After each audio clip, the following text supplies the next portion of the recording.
Hi, everyone. This is Pat, and I also want to just add on making sure Anna, my colleague, gets full credit for doing the heavy lifting on a lot of the work we're doing to stand up our universal basic income pilot here. She's been my teammate and carrying much more of the load than me, so I'll definitely defer to her on anything that I miss or to correct any mistakes that I make or expand. And Keiko, thank you for hosting us. And it's really nice to connect with the Hudson team here.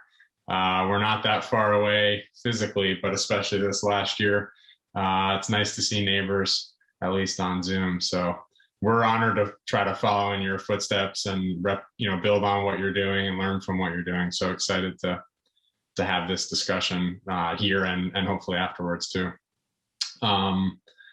So yeah, I'll be very brief because I think discussion's always better. I'll just talk a little bit about Ulster County and kind of where we were pre-pandemic, where we are now, and why we stood our pilot up and what we're trying to do. And again, I'll do that quickly here.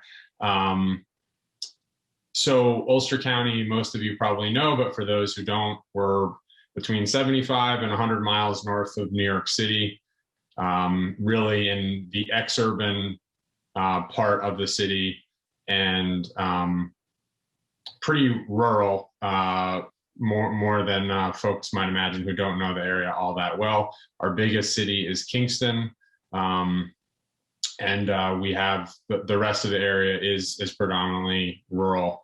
I think most important to this discussion, even before COVID, we had deep inequality in our county, and we had more folks than not who were already living paycheck to paycheck, struggling to provide for their families, provide for themselves, relieve this sort of pressure and weight that I think so many people in our country have been feeling for a long time, if not their lifetimes. And then the pandemic hits, and for those that were already under pressure, it was almost unfathomable challenges and anxiety and fear, uncertainty. And so in the midst of making a bunch of public health decisions that we had to make that were difficult, we also immediately understood for everybody, there were going to be economic impacts, but especially for those that were most vulnerable and already under such pressure. So we tried to get creative as we could with the budgets that we have and think of a bunch of different ways to help people. Early on, we started something called Project Resilience within the first week or two of COVID. And at first, we thought that food was going to be the most urgent problem. We knew our current sort of food support system and safety net would not meet the need. And so we tried to get creative and raised community funds to pay local restaurants to make meals and then hand deliver those meals to vulnerable people in the community. And we delivered almost 500,000 meals. And Anna also quarterbacked that effort, by the way. Coming out of that, we got in touch with all of these families and people that for the first time ever, for many of them, they were raising their hand and saying, we need help.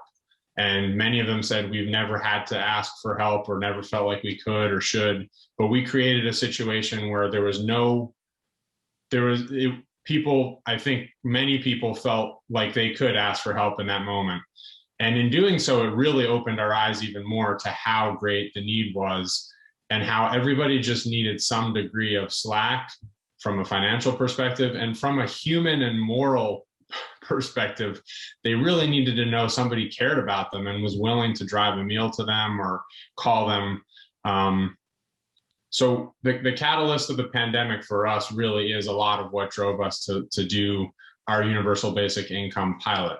And so we started looking around. We looked to our northeast to Hudson. We looked to other parts to the West Coast, to Stockton, and to other places, and said, we can all recognize our current systems are not working even before the pandemic, and they're really not working now. So we have to get creative, but we also have to maintain our compassion as we do that, and really be thoughtful.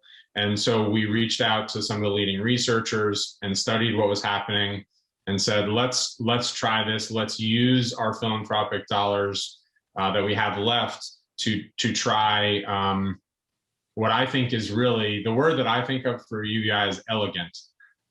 It's simple. It's a straightforward and elegant, simple solution to this really complex problem, as the video just outlined. So what's different or unique about our pilot is that it's a county-wide pilot in a county of about 200,000 folks. We're really making an effort to capture all the different elements of the diversity of our community within our pilot group of 100 participating individuals and families, geographic, ethnic, and racial, to really make sure that we can understand and learn as much as we can and help everybody broadly. And so we'll start the payments next month. We're just finishing our selection and lottery process now. Again, we're providing 1 year of funding, so not as long as you all are doing in Hudson, unfortunately. At least we don't have the funding yet, although I hope we can get it. For 100 families, I think probably the most more tragic than encouraging, but also somewhat encouraging statistic is that we had over 4,200 families apply for just the 100 sort of slots we had. And I'm confident that if we'd had more time to get the word out, those numbers would have been even higher. So that shows how great the need is and how open and excited people were. And some of the letters and emails we got were really difficult to read in terms of people really seeing this as maybe their only hope to have some sense of economic security and some sense of being able to provide. So in terms of where we're at, we're still sort of early in that we haven't even kicked it off, but we're very excited. I think our two main goals, probably like everyone in Hudson, are number one, help as many people as we possibly can, which isn't nearly enough, but it's a start. And number two, learn and contribute to this broader set of research and study happening. So our partnership with the University of Pennsylvania Center for Guaranteed Income has been great for us. And then finally, just in terms of next steps, and then I'll hand it to Anna to see if she can hopefully say something more eloquent than me. Our next steps, I think, are hopefully secure more funding, whether that's private funding, or it'd be great to have, get the government at a higher level engaged on this. But whatever we can do to try to provide more funding for additional participants next year, and possibly also extend the time and duration of the 100 families that are participating now, so that we can get closer to what our colleagues in Hudson are doing. So I know that was kind of all over the place, but that's generally where we are in Ulster County.